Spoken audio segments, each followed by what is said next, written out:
اس کے تحت جو ہے نا شہباز شریف جو ہے جو کہتا تھا ایک دھیلے کی کرپشن نہیں کی ہے، جبکہ اب چشمدید گواہ وہ لوگ جن کے اکاؤنٹوں میں پیسے آتے رہے، وہ لوگ جو اکاؤنٹ سے پیسے لے کے جاتے رہے، وہ لوگ جو پیسے پہنچاتے رہے، تمام کے تمام وعدہ معاف گواہ بھی بن چکے ہیں۔ اور ظاہری بات ہے ایف آئی اے کے سامنے اتنی ہمت نہیں ہوتی کسی کے کھڑے ہونے کی، تو انہوں نے ایف آئی اے کے اندر طوطے کی طرح پھر پھر بولے ہیں کہ جناب شہباز شریف نے 2008 میں یہ اکاؤنٹ کھلوائے تھے ہمارے ناموں کے، اور اس نے کہا تھا اگر نہیں کھولو گے تو نوکری سے فارغ کر دیں گے، اربوں روپے کے۔ اور انہوں نے کیا کیا کہ وہ جو اس کا شہباز شریف کا جو دوسرے نمبر کا بیٹا ہے اس کو ملک سے اس نے جان بوجھ کے بھگایا ہوا ہے، جو مفرور ہے گا، تو وہ اسی وجہ سے ہے گا کہ وہی والی شہباز شریف والی بات کہ جناب مجھے تو پتہ ہی نہیں ہے تو میرے بیٹے کرتے رہے، تو بیٹے تو سیٹ پہ تو تم بیٹھے تھے۔ تو کرپشن کی ایک لازوال قسم کی داستان ہے یہ جو کہتے تھے کہ میں نے ایک پیسے کی ایک دھیلے کا لفظ یہ یوز کرتا تھا، تو وہ ایک دھیلے کی نہیں ہے، یہ اربوں ڈالر کی وہ ہے کرپشن ہے۔ دوسری بات یہ ہے کہ میں ایک چھوٹی سی بات اپنے ذاتی اس پہ آپ کو بتاؤں کہ صاف پانی کا ایک اسکینڈل اس کے اوپر بنا ہوا ہے۔ صاف پانی کا جو دفتر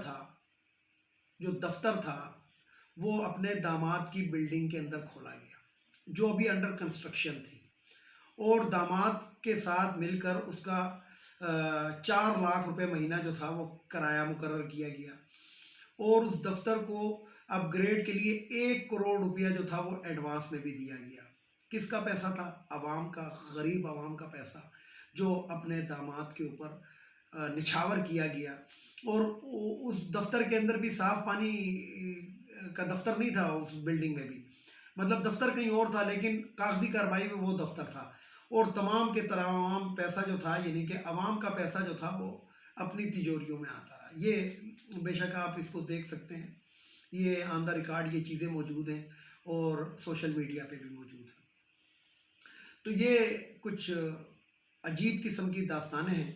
جو اب کھل کے باہر آ رہی ہیں، اور اب اس میں شہباز شریف صاحب جو ہیں اگر اقرار کرتے ہیں تو بھی پھنستے ہیں، اور اگر انکار کرتے ہیں تو بھی پھنستے ہیں، یعنی کہ ایسے اس پہ آ چکے ہیں۔ دوسری طرف میں آپ کو بتاؤں کہ شاید پنجاب کے اندر کوئی بڑی تبدیلی ہو جائے۔ پنجاب کے اندر بڑی تبدیلی کے شاید میں نے لفظ کہا ہے، میں نے یقیناً نہیں کہا ہے، کیونکہ یہ جو عمران خان صاحب کا 1 روزہ دورہ تھا اس کے اندر بہت سی باتیں ان کے سامنے آ چکی ہیں۔ اب لام تان ہوتی ہے یا کتیان بلیان بیستان ہوتی ہے، اور یا پھر تبدیلی ہوتی ہے، یہ آپ کو 2-4 دن میں 10 دن میں 5 دن میں پتہ لگ جائے گا، لیکن بہرحال ایک تبدیلی ہونے والی ہے۔ بڑے بڑے جیل میں بھی جانے والے ہیں، جن میں شہباز شریف اور حمزہ کے علاوہ بھی کافی نام آ رہے ہیں، تو یہ بڑے بڑے لوگ جیل میں بھی جانے والے ہیں۔ تو بات یہ ویورز کے یہ کچھ اس قسم کی انفارمیشن تھی جو آپ لوگوں کو تک پہنچانا ہمارے فرائض میں آتا ہے۔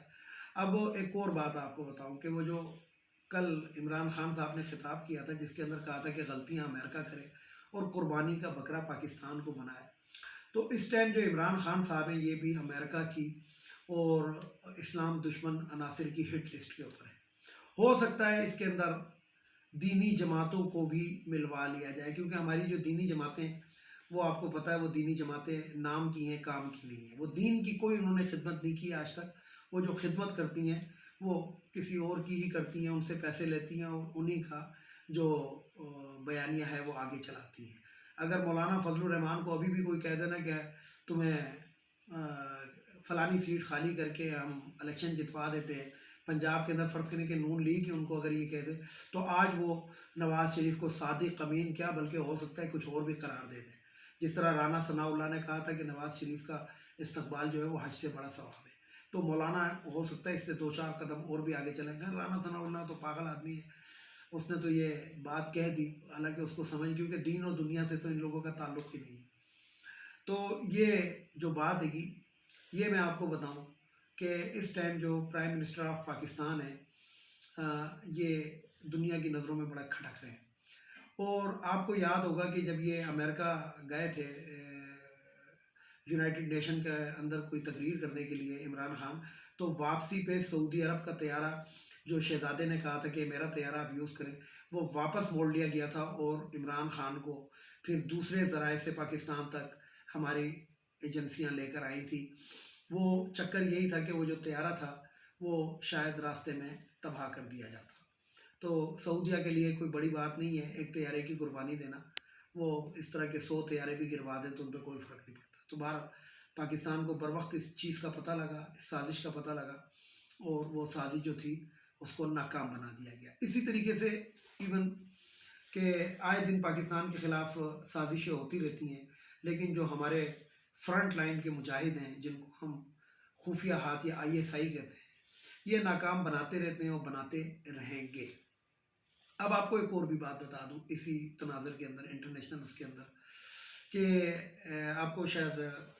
کسی اور ذرائع سے پتہ لگ گیا ہو، لیکن انڈیا کے اندر ایک آج قتل ہوا ہے، وہ پین راوت جو ہے، بپن راوت کا کہتے ہیں کہ یہ بدلہ ہے۔ تو یہ ایک جو ان کے کوئی شاہ تھے، غالباً ان کی پارلیمنٹ کے کوئی وہ تھے، اس کو آج قتل کر دیا گیا ہے اور ان کے گارڈ نے گولی ماری ہے۔ تو یہ بھی ایک خبر ہے گی، کیونکہ اب یہ جو ہے بپن راوت کا تو ان کو کوئی پتہ نہیں لگ رہا، لیکن یہ ہو سکتا ہے کہ پاکستان پہ الزام لگانے کے لیے اس طرح کی یہ چالیں چلیں، ہو سکتا ہے مروایا بھی خود ہو، لیکن جو ذرائع بتا رہے ہیں وہ یہ بتا رہے ہیں کہ ان کے گارڈ نے ان کو گولی مار دی ہے۔ کوئی شاہ نام ہے گا ان کا، ابھی میرے ذہن میں ان کا نام نہیں ہے، اور بڑی اچھی پوسٹ کے اوپر تھے، غالباً وزیر داخلہ تھے یا وزیر وہ تھے۔ تو یہ بھی ایک چیز ہے گی۔ اچھا، اب ان تمام باتوں کا نچوڑ یہ ہے کہ اس ٹائم جو پاکستان ہے، کیونکہ ادھر سے افغانستان ایران کے اوپر اسرائیل پر تول رہا ہے، افغانستان کے اندر پہلے امن سکون شانتی نہیں ہے، انڈیا کے اندر بھی ایک وہ چل رہی ہے، یعنی کہ اس ٹائم جو ہمارے 3 اطراف ہیں، صرف ایک چائنا کی بارڈر کو چھوڑ کے، یہ جو تینوں اطراف ہیں اس کے اندر ایک سازشیں چل رہی ہیں۔ تو بہرحال اللہ تعالیٰ پاکستان کو اپنے حفظ و امان میں رکھے، کیونکہ کل کیا ہوتا ہے یہ تو غیب کا علم اللہ ہی جانتا ہے، ہم نہیں جانتے، لیکن بہرحال ہمارا کام ہے کہ ہم عوام تک جو ریئل خبر ہے اس کو پہنچانے کی کوشش کریں۔ تو اللہ تعالیٰ، میں پھر ایک دفعہ دعا کروں گا اللہ تعالیٰ کے حضور کہ پاکستان کو اپنے حفظ و امان میں رکھے،